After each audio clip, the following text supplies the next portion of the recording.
કુટુંબ, ઘર, પરિવાર, દરેક સમાજ, કોઈ પણ ઉદ્યોગ ગૃહ હોય, કારખાનું હોય, તો દરેકનો ઇતિહાસ હોય. કોઈ ટીમ હોય, કોઈ જૂથ હોય, કોઈ સોસાયટી હોય, કોઈ રાજકીય પક્ષ હોય, તમામનો ઇતિહાસ હોય. ભારત દેશ હોય તો તેનો ઇતિહાસ હોય. એ ઇતિહાસની આખી બુક બની શકે અને એ બુકમાં ઘણા બધા પાનાઓ એવા હોય કે જે હંમેશ માટે યાદગાર હોય. ગુજરાત રાજ્યનું રાજકારણ, જો એ રાજકારણના વિષય ઉપરની એક બુક હોય તો એમાં એક પાનું એ હંમેશ માટે યાદગીરી રૂપ છે.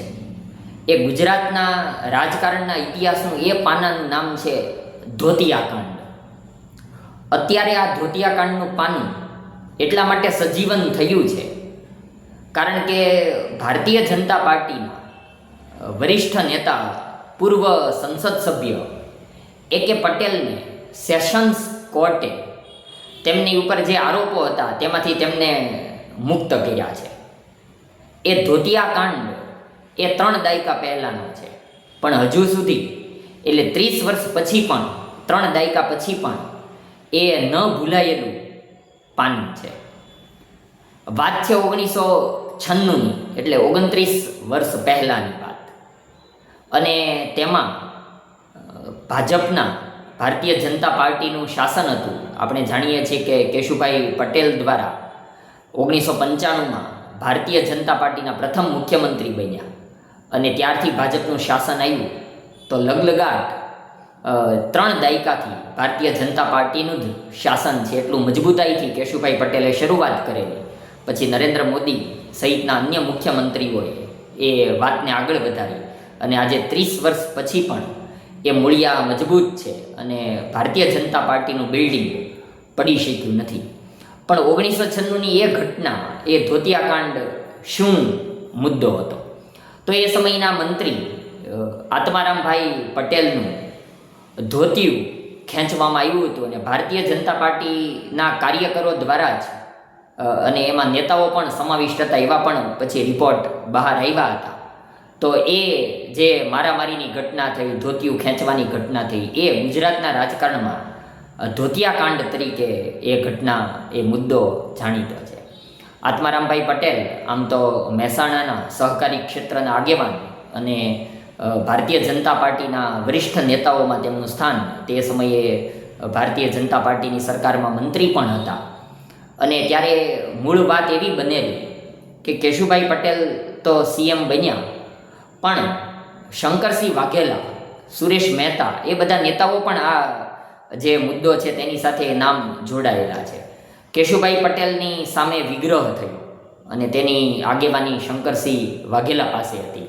40થી 45 ધારાસભ્યોને એ મધ્યપ્રદેશના ખજુરાહો લઈ જવામાં આવ્યા અને કેશુભાઈ પટેલની સરકાર પાડી દેવા માટેના જે પ્રયત્નો થયા હતા. અને પછી તો એ ખજુરાહો કાંડ તરીકેનું પણ એક પાનું છે, પછી ક્યારેક એ પાના વિશે પણ વાત કરશું. પણ ત્યારે આત્મારામભાઈ પટેલ એ કેશુભાઈ પટેલની બદલે એ શંકરસિંહ વાઘેલા સાથે ભાજપ પક્ષ છોડીને એ રાજપા પક્ષમાં ગયા હતા. એટલે ભારતીય જનતા પક્ષના એ કાર્યકરોને એ ગમ્યું નહોતું, એ નેતાઓને પણ ગમ્યું નહોતું. એટલે એક આવો મુદ્દો હતો. પછી અટલ બિહારી વાજપેયી તો એ વરિષ્ઠ ભારતીય જનતા પાર્ટીના દેશના નેતા, તેમના મધ્યસ્થીકરણની વાતોથી એવું નક્કી કરવામાં આવ્યું કે સુરેશ મહેતાને મુખ્યમંત્રી બનાવવામાં આવે. એટલે કેશુભાઈ પટેલ પ્રત્યેનો જે અસંતોષ હતો એ દૂર થાય અને સુરેશ મહેતાને મુખ્યમંત્રી બનાવવામાં આવે. હવે એ ભારતીય જનતા પાર્ટીના અને ખાસ કરીને સંઘના જે આગેવાનો હતા તેમને એ ગમ્યું નહીં, પણ સુરેશ મહેતા મુખ્યમંત્રી બન્યા. હવે એ સમયે 1996ની રાષ્ટ્રીય ચૂંટણી થઈ લોકસભાની, અને તેમાં અટલ બિહારી વાજપેયી વડાપ્રધાન બન્યા અને ગુજરાતની ગાંધીનગર બેઠક પરથી તેઓ ચૂંટણી લડીને વડાપ્રધાન બન્યા હતા. એટલે એ સમયગાળામાં આવી બધી ઘટનાઓ પણ બની. તો એ જે વાજપેયીજીનો વિજય થયો તેના માટે તેમના સન્માન માટે અમદાવાદમાં મોટેરા સ્ટેડિયમમાં તેનું આયોજન થયું અને સન્માન સમારોહ યોજવામાં આવ્યો. આ કાર્યક્રમ દરમિયાન અટલ બિહારી વાજપેયીનું તો વક્તવ્ય શરૂ હતું. એ દરમિયાન એ ભાજપ પક્ષના કાર્યકરો એમણે વચ્ચે બોલવાનું ને બધું શરૂ કર્યું અને જે અસંતોષ હતો, ખાસ કરીને શંકરસિંહ વાઘેલાની અલગ પાર્ટી બનીને જે બધું વાતાવરણ ડોળાયું હતું, તેમાં સંઘર્ષ એટલી હદે કાર્યકરોને બધો હોબાળો મચવાની એવી ઘટના બની. અને એ શરૂઆતની હરોળમાં એ સમયના મંત્રીઓ બેઠા હતા, તેમાં આત્મારામભાઈ પટેલ પણ ત્યાં બેઠા હતા.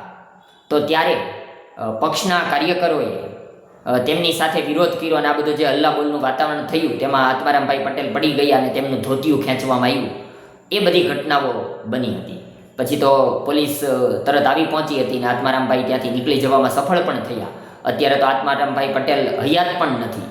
પણ એ જે મારામારીની બધી જે પોલીસ કેસની ઘટના બનેલી, તેમાં જે આરોપીઓ અને જે ફરિયાદીની બધી વાત હતી, તેમાં અત્યારે 29 વર્ષ પછી સેશન કોર્ટે ચુકાદો આપીને તેમાં જે AK પટેલ વિરુદ્ધની જે ફરિયાદ હતી એ દૂર કરવામાં આવી છે.